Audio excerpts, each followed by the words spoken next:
Don మీడియాకు స్వాగతం. Private విద్యాసంస్థలు, ఫీజుల వివరాలు ఉత్తర్వులు. ఖచ్చితంగా పాటించాల్సిన నియమాలు. 1 జిఓఎంఎస్ నంబర్ 1 తేదీ జనవరి 1, 1994 ప్రకారం పాఠశాలలు 5% తగ్గకుండా లాభాలను మాత్రమే ఆశించాలి. వసూలు చేసిన ఫీజుల్లోంచి 50% మొత్తాన్ని ఉపాధ్యాయులకు వేతనాలుగా చెల్లించాలి. ప్రతి ఏడాది వార్షిక నివేదికలు, ఆడిట్ రిపోర్ట్ను ప్రభుత్వానికి సమర్పించాలి. 2020 నుండి 21, 2021 నుండి 22, 2022 నుండి 23, 2023 నుండి 24. 2.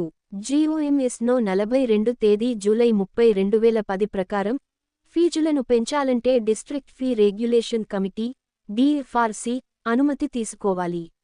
2020 నుండి 21, 2021 నుండి 22, 2022 నుండి 23, 2023 నుండి 24. 3. జిఓఎంఎస్ నంబర్ 246 ప్రకారం పాఠశాలల నిర్వహణలో సమాజాన్ని భాగస్వామ్యం చేయాలి. 4. సిబిఎస్ఇ చట్ట ప్రకారం ప్రతి పాఠశాలలో పేరెంట్ టీచర్ అసోసియేషన్ ఏర్పాటు చేసుకోవాలి. ఈ అసోసియేషన్లో 2 తల్లిదండ్రులకు భాగస్వామ్యం కల్పించాలి. వీరిని సంప్రదించిన తరువాతనే ఫీజులను పెంచాలి. 5. జిఓఎంఎస్ నంబర్ 91 తేదీ ఆగస్టు 6, 2009 ప్రకారం వన్ టైం ఫీజుగా అప్లికేషన్ ఫీజు ₹100, రిజిస్ట్రేషన్ ఫీజుగా ₹500, రిఫండబుల్ కాషన్ డిపాజిట్ ₹5000కు మించకుండా తీసుకోవాలి. 6.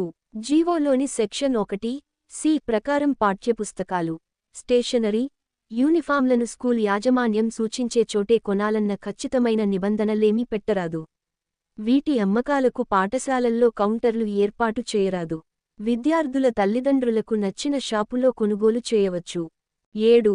సి మరియు డిఎస్సి ప్రకార్-సి నంబర్ 780 తేదీ మే 16, 2013.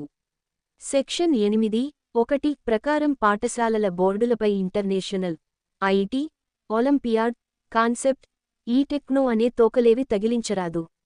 కేవలం పాఠశాల అని మాత్రమే పేర్కొనాలి. విశ్వసనీయ వార్తల సమాహారమే మన డాన్ మీడియా. మరిన్ని వార్తల కోసం మన డాన్ మీడియా ఛానల్ను సబ్స్క్రైబ్ చేయండి. మరికొందరితో చేయించండి. ధన్యవాదములు.